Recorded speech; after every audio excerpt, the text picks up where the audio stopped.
আলহামদুলিল্লাহ আমরা নোয়াখালী থেকে ত্রাণ দেওয়ার শেষে আমরা সবাই যে আবার সেই টাঙ্গাইল বাসার উদ্দেশ্যে দিতেছিলাম, টাঙ্গাইলের উদ্দেশ্যে আমরা প্রায় টাঙ্গাইল এসে পড়েছি দীর্ঘ 15 ঘন্টার জার্নি করে।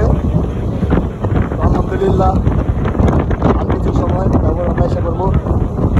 আর একটা মজার বিষয় যে 2টা রাত যে ঘুমাই নাই তো ক্লান্তি বোধ লাগতেছে না, কারণ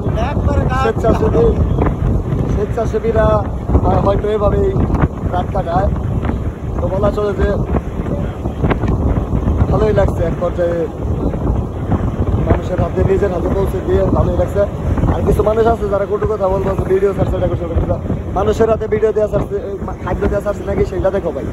আবার তোমরাই বলবা কিছু মানুষ যে তোমরা ত্রাণ করলা, ত্রাণ কি করলা, মানে তোমাদের আর ট্রলের শেষ নাই, কথার শেষ নাই, মানে সবাই না।